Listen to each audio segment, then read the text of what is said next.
Green tea मोठ्या प्रमाणात पितो किंवा बाहेरनं आपण प्रोटीन सप्लिमेंट्स घेतो, म्हणजे रादर दॅन आपल्या जेवणातलं किंवा आहारातले घटक, आजकाल ती एक क्रेज झाली आहे की मी प्रोटीन घेतोय किंवा मी प्रोटीन घेते आणि म्हणून मी फिट आहे किंवा काय. तर याकडे तुम्ही कसं बघता आणि ग्रीन टी खरंच वेट लॉससाठी हेल्पफुल असतं का?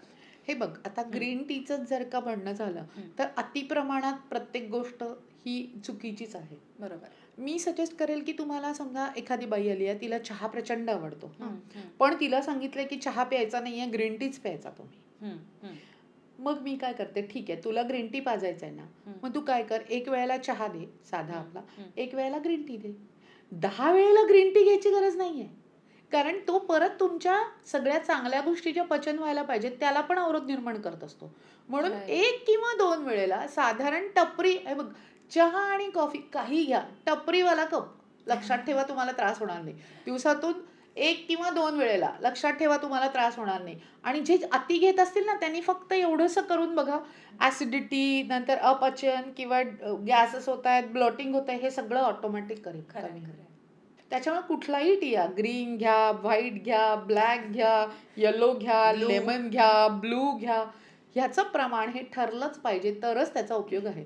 आणि जगात अशी कोणतीही टी नाहीये की ज्याच्यामुळे डिटॉक्स जे म्हणतो ना आपण, डिटॉक्स जे म्हणतो ना, असं काहीही नाहीये. डिटॉक्स हे तुम्ही कमी खाल्ल्यानं, चांगलं खाल्ल्यानं, योग्य पद्धतीनं खाल्ल्यानंच होतं आणि ते लिव्हर आणि किडनीच करत असतात.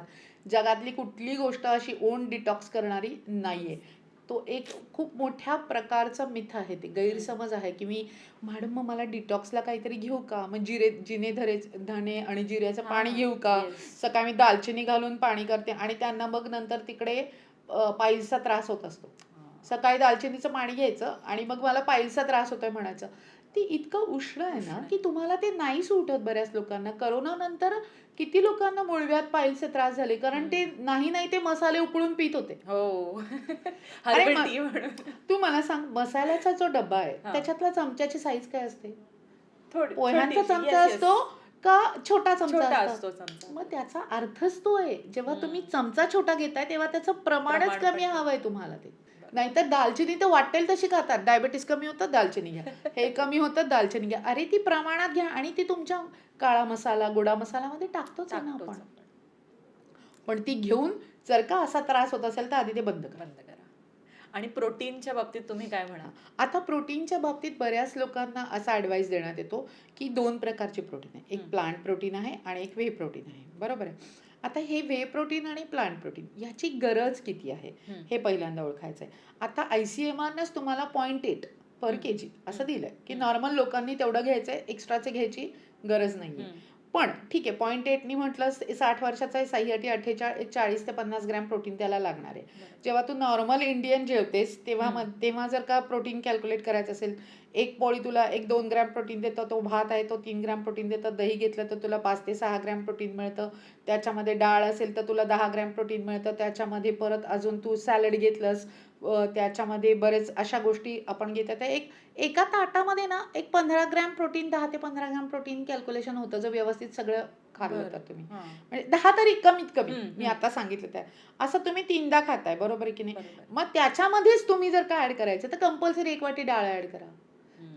अंड खात असाल तर कंपल्सरी दिवसातून 2 अंडी खाऊ देत त्यांना. 30-35 पर्यंत 2 अंडी येलो सकटला काय प्रॉब्लेम नाहीये. ज्यांना कोलेस्ट्रॉल वाढतंय वगैरे वाटतं त्यांनी एका अंड्याचं अंड्याचा येलो खाणं मस्ट आहे. जर तुम्ही अंड खात असाल तर येलोमध्ये व्हिटॅमिन B12 आणि व्हिटॅमिन D असतं, ज्याची डेफिशियन्सी सगळ्या जगात झाली. आपल्या भारतात तर काही नाही झालं तरी लोक ते रिपोर्ट घेऊन येतात, माझ्यात B कमी आहे, B12 कमी आहे, व्हिटॅमिन D कमी आहे. सो ते एका अंड्याचं येलो खाणं, जर तुम्ही अंड खात असाल तर ते मस्टच आहे. अंड्याला तुम्ही नॉनव्हेज म्हणताय, ठीक आहे, ज्याचा त्याचा तो संस्कृती किंवा आपण म्हणतो समज आहे प्रश्न, मी काय त्याला हे म्हणत नाही. पण जर का पॉसिबल असेल तर लहान मुलांना कंपल्सरी अन्न द्या, लहान मुलांना कंपल्सरी दूध द्या. ते कम्प्लीट प्रोटीन आहे, त्याच्यामुळे ते त्यांना जाणं त्यांच्या शरीरासाठी आवश्यकच आहे. पण ज्यांच्या रिक्वायरमेंट जास्त आहेत, जे खूप जास्त व्यायाम करतायत, जिममध्ये जात आहेत, अशांना जे काही एक्स्ट्राचं प्रोटीन लागतं त्याच्यासाठी आपण म्हणतो की त्यांना व्हे प्रोटीनची गरज आहे, बरोबर आहे. पण व्हे प्रोटीन जेव्हा घेतो तेव्हा त्याची क्वालिटी चेक खूप महत्त्वाचं आहे. आपल्याकडे तो खूप लॅक आहे. तो जर का चांगल्या प्रकारचं नसेल तर मग त्याचे तोटेच होते. बरोबर. म्हणून त्याची क्वालिटी चांगली बघून घ्या आणि जर घेणारच असाल तर तुम्ही ते एखादा स्कूप तुमच्या नेहमीच्या ह्याच्यात ॲड करू शकता. पण तुम्हाला त्रास होत असेल तर नेहमीच्या खाण्यानं ज्यांना काही त्रास होत नाहीये, तुमचं सगळं कंप्लीट होतंय, तुम्हाला कुठल्या प्रकारचे आजार नाहीयेत आणि तरी पण तुम्ही एक्स्ट्राचं प्रोटीन घ्यायचं म्हणताय, तर ते गरजेचं नसतं. पण आता तुम्हाला त्रास होत आहेत, तुम्हाला काही पायच दुखतायत, हेच होतंय, तेच होतंय, मग माझं प्रोटीनच कमी आहे असं वाटतंय, मग मला जेव्हा मी जिमला जाते तेव्हा माझी शक्तीच उरत नाहीये. एखादा स्कूप तुम्ही मारू शकता त्याच्यामध्ये, काय प्रश्न नाहीये. आणि बऱ्याच लोकांनी तर असं सुरू केलंय की नाही आम्हाला प्रत्येकाला प्रोटीनची गरज आहे. हां, बरोबर. नाही. तुम्ही तुमचं खाणं काय हां, तू जर का पिझ्झा खाते आणि बाहेरचं खाते, तुला काही घरातलं खायचंच नसेल, तर मग आणून स्कूप होतच बसा. मग काय करणार? मग 3 स्कूप घ्या, प्रोटीन कंप्लीट झालं. बाकी कशासाठी जगायचंच नाहीये तुम्हाला.